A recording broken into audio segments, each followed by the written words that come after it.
여유가 안정이 되면서 그 부자가 되기를 희망을 하면서 살아가요.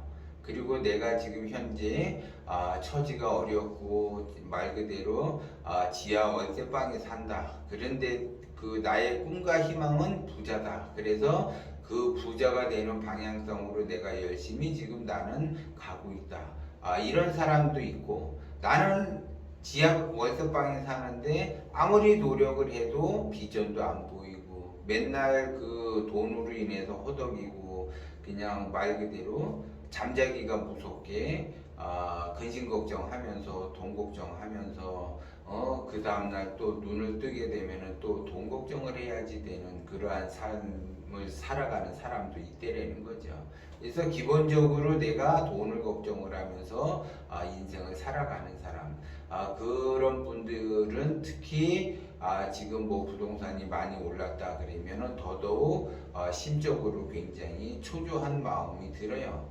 그래서 나는 언제 조그만 그 집이라도 내 집을 마련을 할 수 있을까 이렇게 생각을 하면서 말 그대로 세상을 한탄하면서 살아간다는 거죠. 그래서 여러의 그 종류의 사람들이 많이 있어요. 어떤 사람은 곧 부자가 될 사람이고, 또 어떤 사람은 아무리 노력을 해도 돈 걱정을 하면서 통장의 잔고는 늘어나지 않고, 어떻게 하면은 통장의 잔고를 늘릴까 생각하는데도 계속 통장의 잔고는 줄어드는 사람이 있어요. 그리고 그거를 항상 자기가 보면은 저 사람은 어떻게 저렇게 해가지고 부자의 길로 갔을까, 이것이 부러운 사람도 있다라는 거죠. 그래서 사람은 여러 종류의 사람이 있는데 가장 핵심적인 거는 뭐냐, 내 꿈을 잃지 않는 거예요.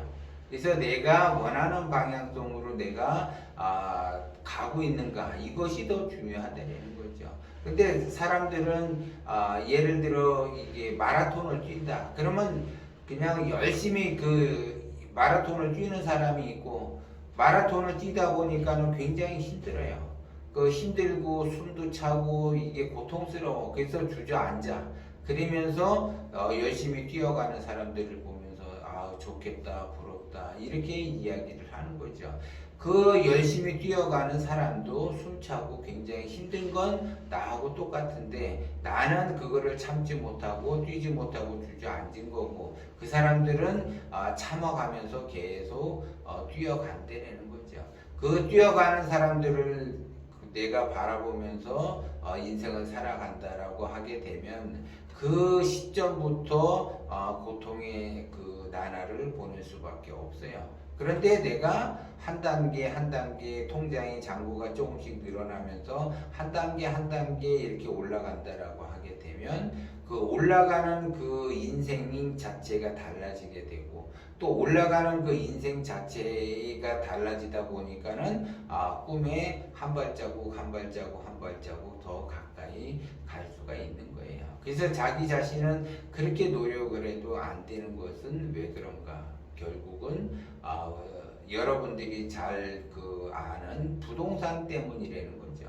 내가 돈을 조금만 모아놓으면 이렇게 해서 저 집을 살 수 있어, 이렇게 계획을 잡아가지고 5년 동안 내가 고생을 죽어라고 했는데 집값은 내가 고생한 것보다는 더 올라가고 올라가다 보니까는 말 그대로 5년 동안 죽어라고 고생을 해서 전세값 올려달라는 그러한 그 자금도 모자라가지고 대출을 받아서 전세값을 올려주는 경우, 또 이렇게 살다 보니까 좀 있으면 내가 집을 살 수 있는데 또 집값은 또 전만치 벌써 올라가 있고 나는 계속 전세금 올려주는 그러한 형국에서 다람쥐 쳇바퀴 돌듯이 계속 살아가고, 그 전세금을 내가 제때 또 올려주지 못하니까는 또 여기저기 이사를 다녀야지 되고, 이러한 상황이 계속 반복이 되다 보니까 사람이 지치게 되고, 또 한 번 지치게 되게 되면 포기하게 되고, 그래서 그냥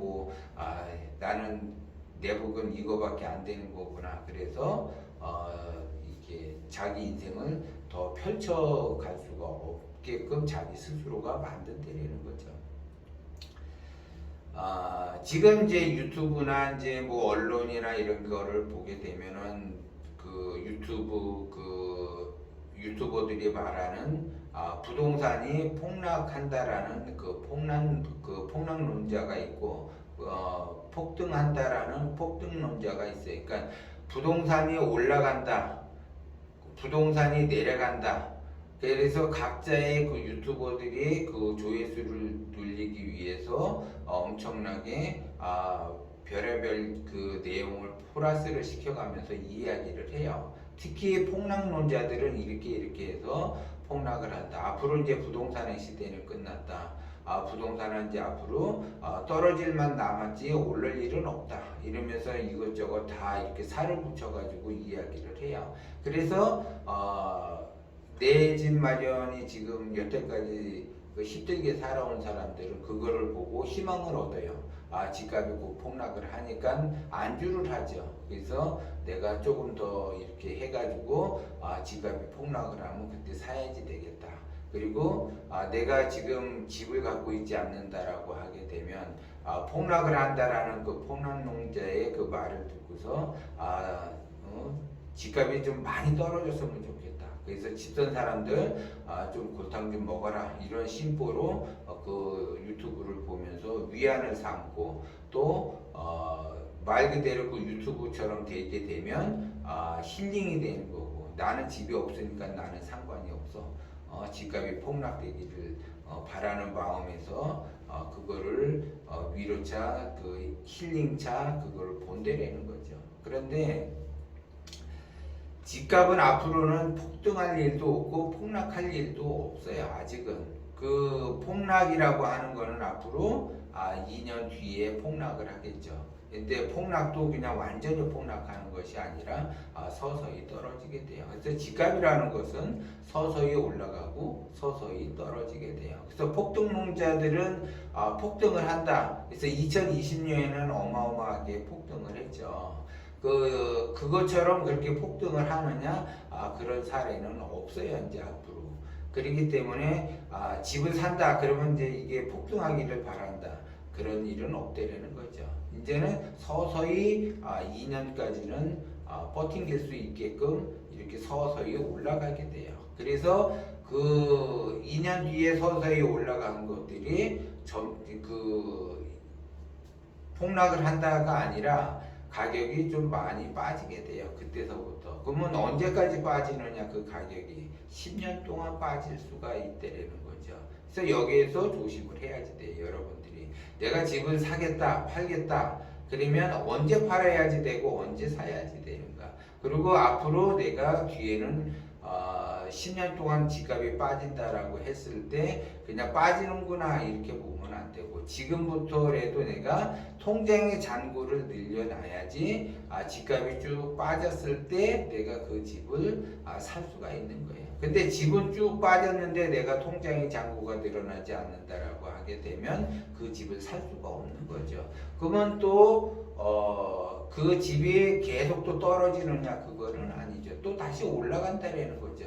또 올라갈 때 그때 내가 좀 샀으면은 돈을 벌었을 텐데라는 후회를 많이 한다라는 거죠. 그래서 결국은 내가 돈 때문에 힘들고 괴롭고 어렵다라고 하는 거는 통장의 잔고가 늘어나서 그 통장의 잔고에 의해서 내가 집을 사야지 되는데 집을 사지를 못했기 때문에 집을 한번 못 산 사람은 지속적으로 기회가 와도 사기가 어렵다라는 거를 아셔야지 돼. 그렇기 때문에 그 부동산으로 인해서 내가 고통을 받게 되는 거예요. 결국은. 그래서 누구는 집을 사서 얼마를 벌었대 했을 때 나의 또 그 자괴감이 들겠죠. 나는 헛살았나? 나는 왜 이러는가? 이렇게 생각을 한다라는 거죠. 그래서 그 기회가 왔을 때 잡아야지 되는데 그 기회가 왔을 때 잡지를 못하게 되면 또 고통의 나라를 보낼 수밖에 없고 또 월세금을 올려준다든지 전세금을 올려주는 그러한 생활 패턴을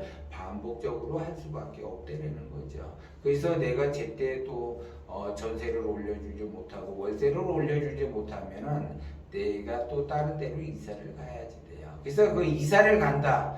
그러면은 그 타에 의해서 이사를 가느냐, 자의에 의해서 이사를 가느냐. 그래서 내가 집세를 못 올려줘서 내가 어쩔 수 없이 이사를 간다 그러면은 그 심정이 쫓겨난다라는 그 심정으로 이사를 가게 되고, 내가 자의해서 이사를 간다 그러면 나의 꿈과 희망이 한 발자국 더 다가가는구나. 그러면서 부푼 꿈을 안고 기분 좋게 이사를 가요. 그래서 내가 기분 좋게 이사를 가느냐, 기분이 찝찝하게 이사를 가느냐에 따라서 그 사람의 운명이 달라져요. 그래서 그 찝찝하게 계속 내가 이사를 다닌다라고 하게 되면 나의 그 인생에서 되는 일이 없게 되는 거죠. 내가 이사를 가는데 즐겁게 이사를 간다라고 하게 되면 그런 사람은 하는 것마다 잘 되면서 말 그대로 승승장구할 수 있어요. 그런데 찝찝하게 쫓겨나듯이 이사를 간다라고 하게 되면은 인생 자체가 그렇게 좋은 방향성으로 가는 것이 아니라 나쁜 방향성으로 간다라는 것을 알아야지 돼요. 그러면 그거를 해결하기 위해서는